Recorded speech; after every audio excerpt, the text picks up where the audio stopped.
It's Friday again and the next stage of the Shaman fight is officially unfolding. So without any further ado, this is my review of this week's episode of Shaman King. After Manta encounters Faust in the Patched Village, the latter pleads to our group of heroes to join their teams, but he is refused, while Team The Ren has their first fight in the next stage of the tournament. Welcome to my Shaman King weekly reviews. Thank you so much for joining me, whether you're a newcomer or an old friend of these reviews. Let me know your thoughts on this week's Shaman King in the comments below. Start the conversation, it's the most important part. And while you're down there, if this was the first video you clicked from me, thank you so much for clicking on the video. Why don't you consider clicking the subscribe button, because you'll do wonders to get my content out there, and you'll join a beautiful film and Shaman King fan community. The first half of this episode is really funny. We get Faust pleading with our group to join them because he needs to join a team to proceed in the tournament because he wants to see his beloved Elisa back, and everyone is just super afraid of him. Ryu is really sad that Lyserg is nowhere to be found and he wants Lyserg to be on his and Yo's team,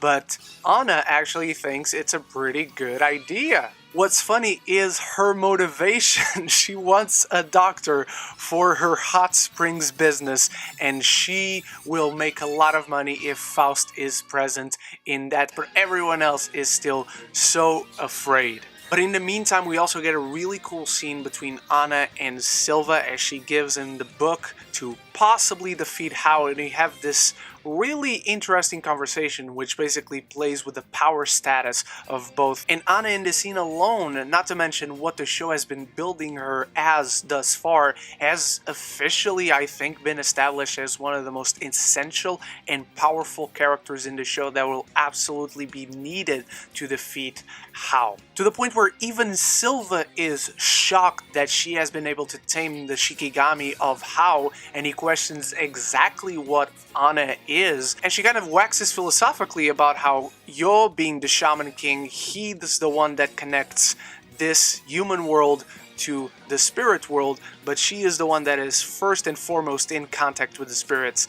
I really like this. I think they're giving a lot of shine to Anna, they're giving her a lot of spotlight, and I could not be happier about it. And this episode does fill us in a little bit on last week's missing scene. The scene with Lyserg and Marco in this episode, where Marco is really alluring for Lyserg to join him and the Axlos, and he's going to present him to their master, who is even more powerful than Hao and whatnot. I really wish the scene was in last week's episode. I don't know why it wasn't there. Even the funny moments with Ryu in this episode of him crying over Lyserg because he's cuter than Faust and Ryu just really fucking loves Lyserg. I think this scene, having been in the last episode, would have given us a lot more context for what is happening right now despite our heroes not knowing about it, but would have made those moments with Ryu even funnier. But soon enough we take a turn. The patch efficient committee reveals that the next stage of the fight is taking place in this remote island 800 kilometers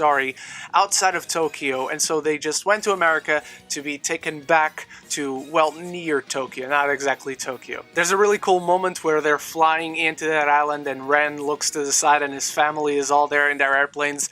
I love this setting. I love tournaments in anime. I love that we have a crowd. I love that we have a specific arena for this thing. Just really awesome setting. I talked about setting, I think, last week in my past reviews of Shaman King. I love interesting settings. I love tournaments in anime. It reminds me a lot of kind of the Cell games. So I'm really happy to see such a different take on the location, and the location being important. There's all these set of rules, like there's this energy field around the totem poles, around like the ring, the official ring. Just really cool stuff, man. I don't know, but I love these little things. We got an MC that's super excited to announce these matches. Again, I feel this is a reference to the guy who called the tournaments on Dragon Ball. I don't know if it's in the manga. Even if it is, it still might be a reference to that dude. And so our first match is Team The Ren, which our MC seriously questions what it is, he even makes a joke about who Ren is. And they're facing off, of course, against my two least favorite characters in the entire roster of Shaman King, and this one mysterious guy called Peyote. Interesting name. And what we get in this fight is two very interesting things. Ren doesn't want to mess around with the boss guys because they suck, so me and Ren are very much connected in that sense, besides the name. But he also doesn't know what Chocolove can do, so he sets Chocolove out on these two dudes, and the story, how it unfolds, allows us to have seen one side of Chocolove last week with his bad jokes that are actually incredible. They're so bad, they're good. In this episode, we see how much of a badass he can be because he's freaking awesome in this episode. He kicks so much ass so easily and so quickly. He takes these guys down over and over and over again until the point where they're about to die if Chocolove strikes them once more. So now the stakes are raised because peyote is actually using these two dudes as vehicles for his oversoul, which is really interesting. It puts our heroes in a compromising position where they have a tough choice to make. They don't want to kill these dudes, but they also gotta win the fight. I really love how they set the stages for this fight, where it starts off as just a fight with no emotional resonance behind it, no really narrative behind it, but then our heroes are put in an emotionally vulnerable place where it's a tough choice to make, and we see how How looks at this. This is just entertainment. He doesn't care about those dudes, he doesn't care about peyote. As long as his team of 3 wins, he couldn't give less of a shit. So this was another really solid Shaman King episode where we get our first part, all those little character moments and comedic moments that really shine through in the writing of this show,